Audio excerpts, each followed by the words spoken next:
quand même, remettons quand même ces deux équipes, comme je disais en début, dirigées par des Africains, des locaux. Donc, Aliou Cissé, qu'on connaît, et de l'autre côté, Kamou Malo, qui justement a rendu un hommage à Aliou Cissé en disant qu'il le respecte beaucoup parce que c'est l'un des premiers entraîneurs. Donc, je vais lire tout ce qu'il dit. Je voudrais rendre hommage à Aliou Cissé, un dévancier dans le cercle très fermé des techniciens africains. Il mène un combat que je soutiens. Il faut que les dirigeants africains fassent confiance aux techniciens locaux. Les autres sont développés et viennent nous envahir. Permettez-nous de nous développer aussi.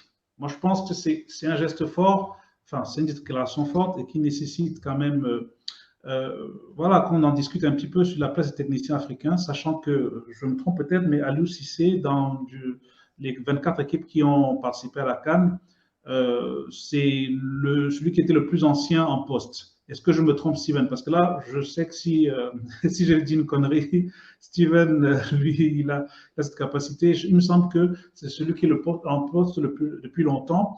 Et donc, quelque part, nous, on le connaît un peu, on va un peu découvrir Kamou Malo. Mais voilà, est-ce qu'Aliou Cissé, enfin, quelle place d'Aliou Cissé dans son long parcours et dans le parcours du Sénégal aujourd'hui? Oui, Hervé, tu as raison. Oui. C'est l'entraîneur qui est, comme on dit, voilà, le plus longtemps en poste parmi les Doyen. 24 là, qui sont, voilà, c'est le joint à cette canne. Ça fait un bout de temps. C'est d'ailleurs pourquoi les Sénégalais lui réclament autant ce trophée-là enfin. Donc, donc voilà. Mais bien évidemment, vous savez que le débat, c'est les techniciens locaux, techniciens expatriés, ça ne date pas d'aujourd'hui. Ça fait un bout de temps, très très longtemps qu'on en parle dans nos sélections, en fait dans nos pays. Et certains arrivent à franchir le pas, d'autres hésitent encore.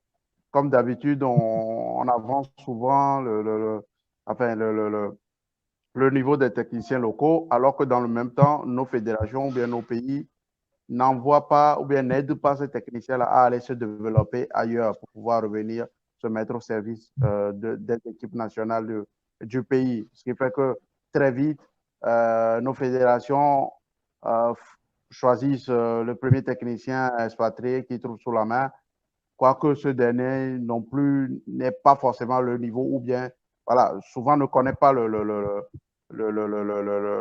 réalités du pays. Donc, aujourd'hui, c'est une très, très belle chose de trouver comme ça.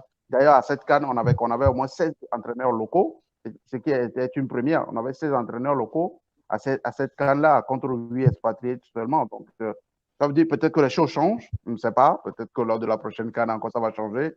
Ça va très vite dans le football, tout le monde sait. Mais c'est une bonne chose de retrouver comme ça deux entraîneurs locaux à la tête de leur sélection nationale dans cette demi-finale de la CAN là.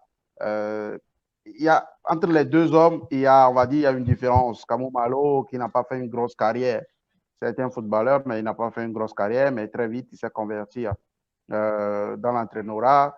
Mais il a fait, au Burkina Faso, on parle de lui comme un joueur qui était très, très teigneux, voilà, en tant que joueur. Et même sur le banc, on le voit, c'est quelqu'un qui a toujours le visage très fermé. Il vit à fond ses matchs.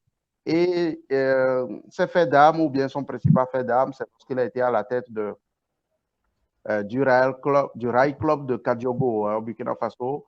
Il est resté invaincu toute la saison. Et il a gagné Coupe Championnat avec le Rail Club Kadiogo. D'ailleurs, voilà. Et donc, c'est un peu son fait d'âme jusqu'à ce qu'il prenne la tête des étalons. Et puis, il ne faut pas oublier que c'est aussi un ancien officier de police. Donc, peut-être c'est pourquoi il a toujours le visage très fermé. Il est très, très, très strict.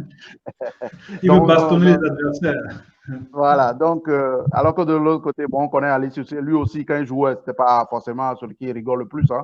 Un milieu de terrain, il va tacler, donc il donne des coups. Donc, il ne va pas forcément sourire aux adversaires. Donc, lui aussi, on l'a connu comme ça, quelqu'un qui est assez rigoureux dans ce qu'il fait et il a une bonne carrière. On a vu ses passages en club, au PSG notamment.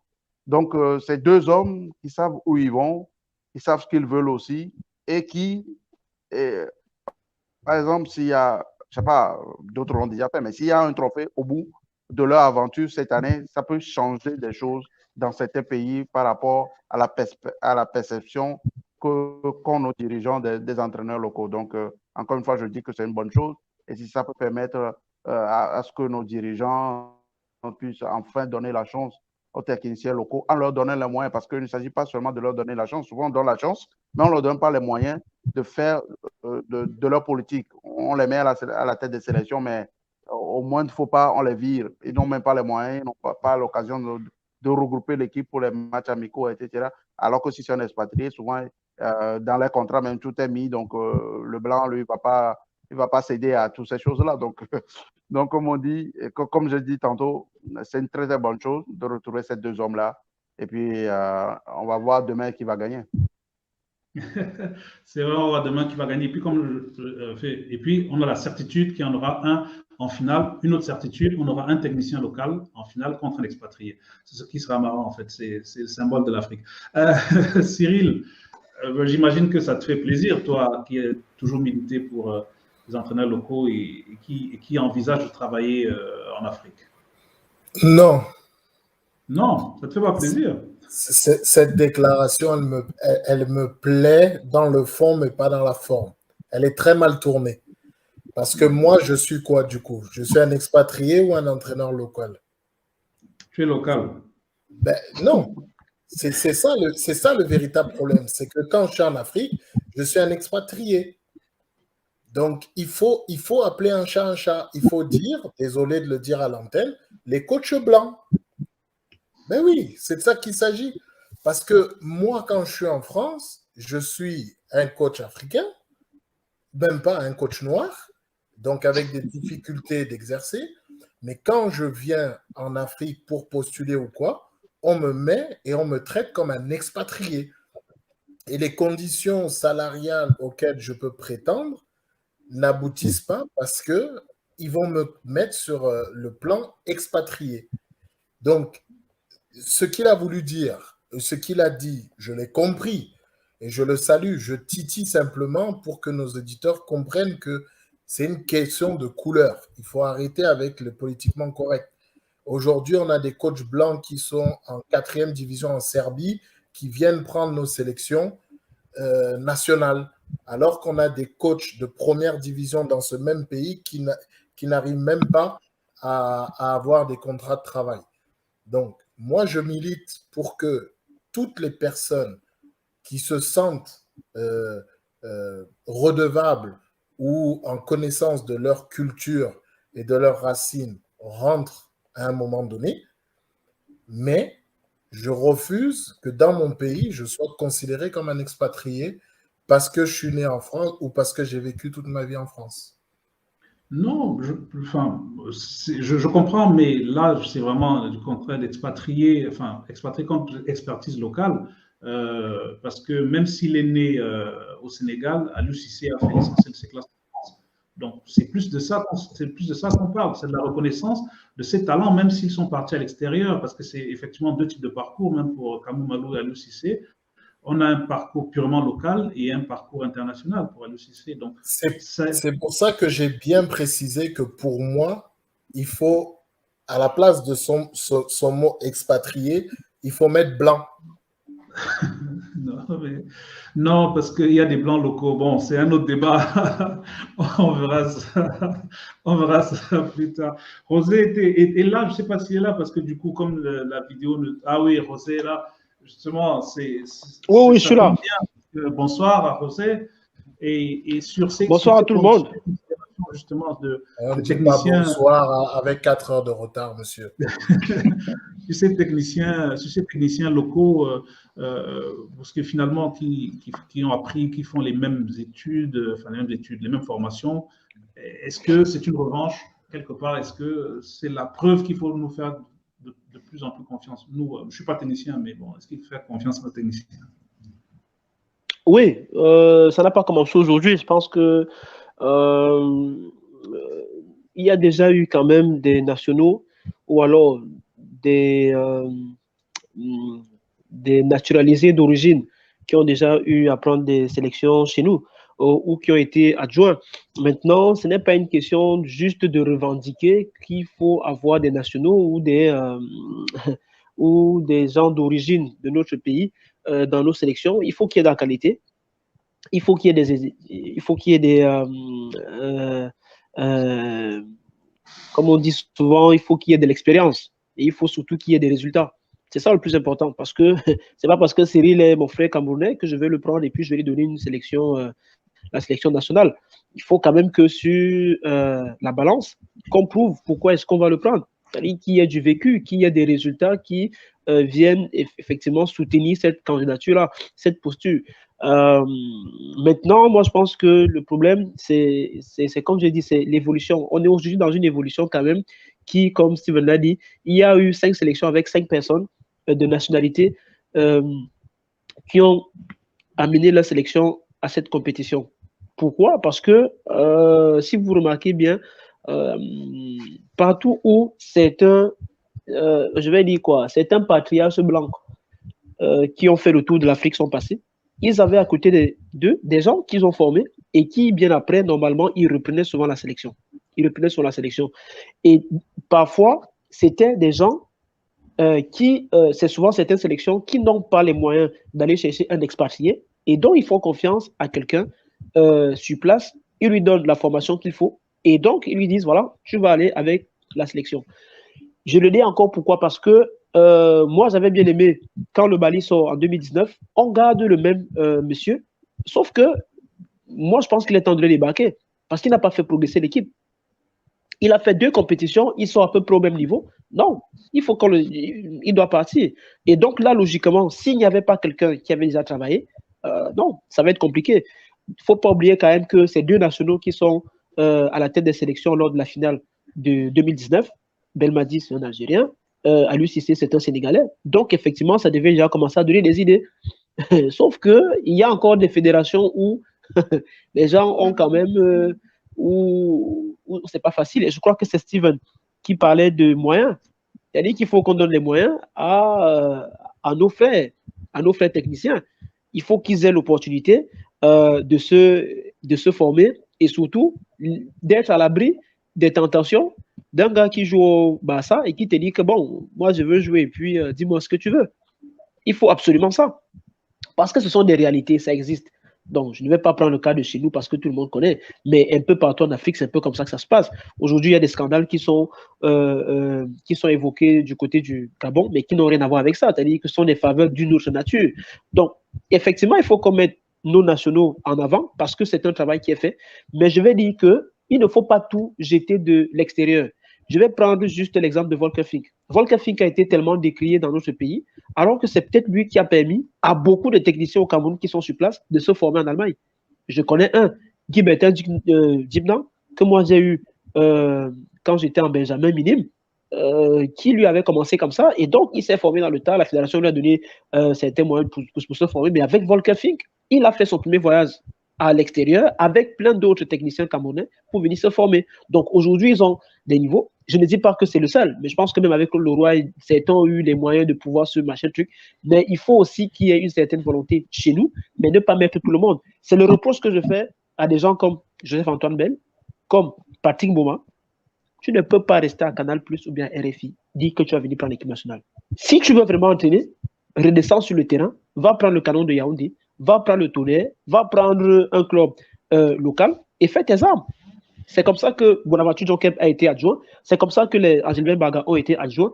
Mais je pense que maintenant, être au niveau sélectionneur, je prends juste le cas du Cameroun, être sélectionneur principal au Cameroun en étant camerounais, c'est très compliqué. Tougou-Pila en sait quelque chose, parce que durant le CHAN, il a été décrié comme il n'est pas permis. Mais je veux dire que c'est déjà une très bonne chose. Et je pense que dans cette évolution, avec la difficulté que la CAN présente, et surtout la technicité que la CAN présente, ce sont les locaux qui savent ce qu'il faut inculquer dans ces conditions-là, mais il faut qu'ils soient formés et qu'ils aient des résultats qui vont leur amener à être des profils plus intéressants que ce qu'a cité Cyril, des gars qui sont en 4e division, des no-name qui viennent prendre nos sélections à des prix exorbitants. Oui, messieurs, je pense que je vais remettre un peu, on dit quoi, le bébé au milieu du village, ou bref, les expressions qui ne viennent pas au moment où elles doivent venir. C'est que là, on a assisté on a 2 entraîneurs locaux qui amènent leurs équipes en demi-finale. Donc, ça signifie quelque part qu'il y a une certaine compétence. Et puis, bon, comme je dis, les méthodes d'entraînement sont les mêmes, puisque qu'on ait été un entraîneur local ou un entraîneur étranger, on a les mêmes. Maintenant, Aliou Cissé, ça fait quand même 5 ans qu'il est entraîneur sélectionneur du Sénégal, qui a des résultats. Avant lui, il y a un autre entraîneur, Lamine Dia, toujours d'origine sénégalaise, mais qui a des résultats en Afrique. Ces entraîneurs, justement, qui montrent avec de la certitude, mais est-ce que, voilà, il y a aussi le sélectionneur ivoirien qui a fait finale de la CAN, du coup son nom ne me vient pas, qui est ensuite allé au Niger. Vous voyez bien que ces mêmes entraîneurs qui ont des résultats n'arrivent pas à trouver des contrats sur la longue durée en Afrique, même si ce n'est pas dans leur pays. Donc, quelque part, on a le Sud-Africain qui est en train de à la ligne, mais finalement, même en Afrique, il recrute très peu d'origine d'entraîneurs africains. Donc, c'est pour ça que je voulais dire, je remettais un peu le débat au centre. Est-ce que, franchement, il n'est pas temps que les techniciens, parce que ce n'est pas opposer les techniciens expatriés aux techniciens africains, mais savoir que, quelque part, il y a des techniciens et puis des joueurs, des anciens joueurs, des anciens entraîneurs, des anciens joueurs et des entraîneurs formés africains peuvent exercer sur le continent. Messieurs, je ne sais pas si ça vous parle davantage ce que j'essaie de mettre, ce que j'essaie de dire. Je vais reprendre la parole si tu me le permets, et puis je vais laisser les autres parler. J'ai bien parlé de compétences et j'ai bien parlé de qualité. Et il faut des résultats. Je prends juste l'ancien capitaine des Lions Indomptables, avant Samuel Eto'o. Est-ce qu'on ne lui a pas déjà donné toutes les sélections qu'il faut? Il n'y a pas de résultat. Qui aujourd'hui va prendre le risque de donner son équipe à Rigobert Song? Qui? Si Noé, il est là, il est président, aujourd'hui, il gagne au loto 100 millions d'euros. Il dit qu'il va aller créer l'équipe chez lui. Il crée l'équipe, il dit que bon, voilà les candidatures, Rigobert Song. Est-ce qu'il est prêt à donner aujourd'hui 3 millions de francs sans que moi, Rigobert Song? Il faut qu'on se dise les vérités. Et moi, j'ai été étonné de voir son nom pour reprendre les Lions quand on cherchait un coach. Je me dis, mais attends, mais c'est quoi? On n'est pas dans la blague. Il a fait un CHAN, échec. Il a fait, c'était une CAN junior ou espoir, échec. Donc, c'est pour dire qu'en fait, c'est pas une question de... en fait, quand tu as les résultats, hein, on te cherche. Je pense que Stéphane Keshika, il gagne avec le Nigeria. Il est après au Togo. Il va un peu, voilà, il tourne un peu. Je pense que ce sont les résultats et ce sont les compétences qui font en sorte que les Africains, voilà, aient des places. Si tu n'as pas de compétences ou machin truc, ça signifie que tu vas aller par d'autres chemins. Et c'est ce que moi je vais éviter parce que je ne veux vraiment pas qu'on dise ouais, national, et que derrière c'est la fédération qui te pilote. Donc, et c'est aussi ça, il faut avoir la capacité d'être un type qui est trop fort mentalement, qui a du caractère et qui va imposer ses idées, et surtout qui soit à l'abri de un gars qui joue au Barça, qui te dit que moi j'ai une montre de 150 000 euros. Tu fais comment? C'est ce que c'est ce que j'avais à dire en fait.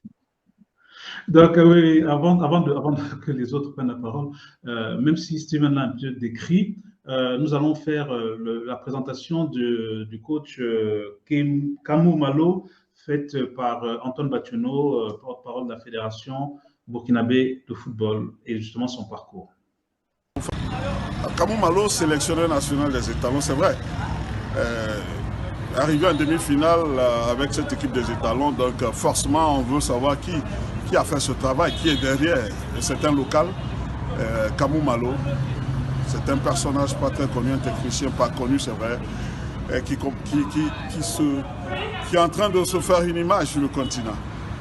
Il a été ancien footballeur, il n'a pas été aussi brillant, on ne va pas dire anonyme, mais il n'a pas été aussi connu comme ces footballeurs, même quand celui qui a vécu au Burkina, qui a dû suivre le championnat à son époque, peut parler de lui pour un joueur comme tous les autres, mais qui n'est pas allé, qui n'était pas au-dessus de ce qu'on peut penser. Kamou Malo est officier de police, toujours en fonction, bientôt, pas encore à la retraite parce qu'il lui reste quelques années pour aller à la retraite. Il entraîne des clubs par la suite, de seconde zone. Il a commencé tout doucement. Et puis après, il a gravi les échelons. Il a eu la chance comme ça de prendre une équipe de première division, on va dire en province comme on dit chez nous, c'est-à-dire dans une ville de l'intérieur. Et puis il est arrivé dans la capitale où il a su se faire une image, il entraîne l'équipe militaire, une équipe de l'élite, une équipe brillante avec laquelle il a fait de bons résultats. Mais Oui, ah, ça s'est coupé, mais je crois qu'en fait, il expliquait qu'il a été champion et j'en profite pour dire félicitations, félicitations ou bravo, je sais pas, à reconnaître la compétence de Steven qui nous a dressé à peu près le même portrait du monsieur. Donc, messieurs, juste un dernier mot sur ce rapport entre les techniciens locaux. On voit bien que quelque part, il a la légitimité et puis ensuite, on va arrêter sur le technico-tactique assez rapidement pour terminer notre émission de ce jour. Donc, oui, coach, docteur. Oui, non, en fait, ce que je voulais dire, c'est que c'est vrai qu'au Sénégal, on va louer l'arrivée d'Aliou Cissé, mais il y a eu des événements bien particuliers qui ont fait que cette fédération sénégalaise de football s'est rabattue sur Aliou Cissé. Faut remettre les choses à leur place. Il y avait la débâcle de Giresse. Aliou Cissé n'a jamais coaché un club du championnat du Sénégal. Il était coach adjoint de l'équipe olympique. Justement, cette génération de Sadio et tout ça, c'est aux Jeux olympiques que ce groupe a commencé à se former. Aliou Cissé est arrivé à un moment où l'équipe du Sénégal revenait d'une déroute avec Alain Giresse. Et je me rappelle très bien, pour la petite histoire, puisque j'étais un témoin oculaire et auditif de ce qui s'est passé, nous fêtions le premier anniversaire du décès de Bruno Metsu. À cette occasion-là, on a organisé un match de foot avec justement l'épouse de Monsieur Metsu et ses enfants qui étaient là pour assister au match de foot. Donc, c'était les Lions de 2002 contre une sélection. Et on a fait un plateau télévision justement juste avant le match où ces Lions de 2002 avaient dit que le football du Sénégal doit revenir à quelqu'un de 2002.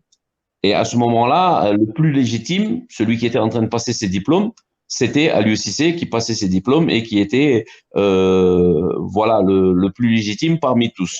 Et tout le monde, y compris, je citerai les noms, y compris El Hadj Diouf, Kalilou Fadiga, Tony Silva, Lamine Diatta était présent, Ferdinand Coly, Diane Faye, Pape Malick Diop, il y avait tout le monde était là, Moussa Ndiaye, et tous les regards se sont retournés vers Aliou Cissé et ils ont dit que si nous devions mettre quelqu'un à la place de l'équipe nationale du Sénégal, à la place d'Alain Giresse, c'est Aliou Cissé.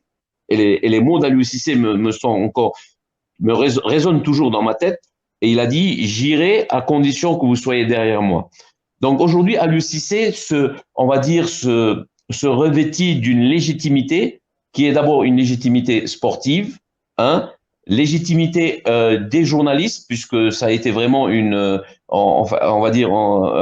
consensus national, et légitimité populaire. La force d'Aliou Cissé, donc c'est juste pour remettre un peu le contexte, quand on a parlé de ces entraîneurs qui arrivent, à qui on ne donne pas tous les moyens et tout, Aliou Cissé est arrivé et il avait une force supérieure par rapport à n'importe quel local qui serait arrivé à la tête de l'équipe nationale. Il avait la légitimité populaire, sportive et on va dire de tous les journalistes du pays.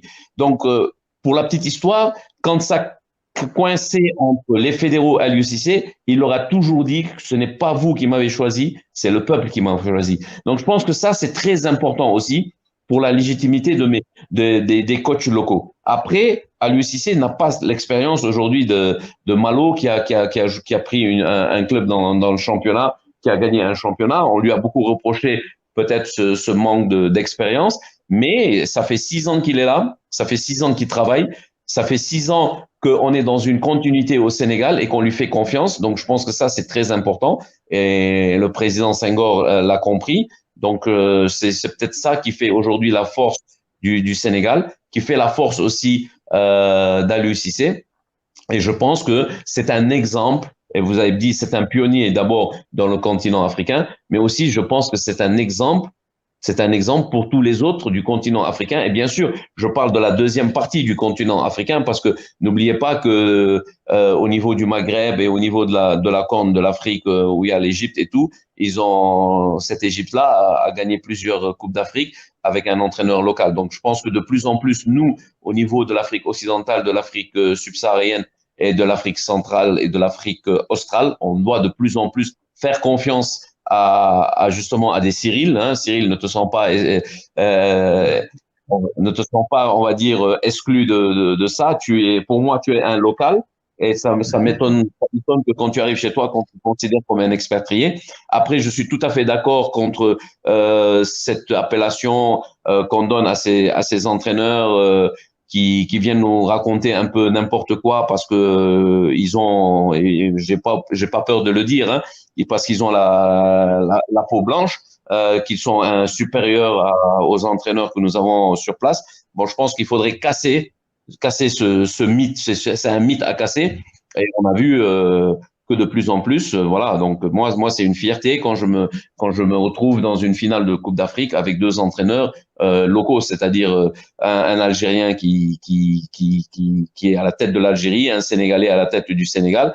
Et j'aurais bien aimé qu'une des deux équipes de l'autre côté, que ce soit l'Égypte ou le Cameroun, continue, surtout pour l'Égypte, continue avec ses techniciens égyptiens. Et j'aurais bien aimé que dans cette finale-là aussi, que ce soit cette continuité, qu'on retrouve en cours des entraîneurs locaux. Donc c'était juste pour mettre un peu, je vais dire, un peu de plus d'huile sur ce qui se passe là autour de cette question d'entraîneur. Et moi, je suis tout à fait d'accord avec Cyril. Le cliché du blanc qui est supérieur et qui comprend mieux le foot que nos locaux, il faudrait le casser. Et je pense que ça passe par nous les journalistes, nous les analystes. Et après, José a tout à fait raison. C'est vrai, c'est pas parce qu'on se dit qu'on veut plus les prendre, mais quand on veut prendre quelqu'un du cru, il faudrait qu'il ait aussi les capacités et qu'il ait aussi cette intelligence de pouvoir guider son équipe nationale au bout, ou si c'est pas au bout, au moins de la faire grandir. Donc, c'était juste ce que je voulais rajouter.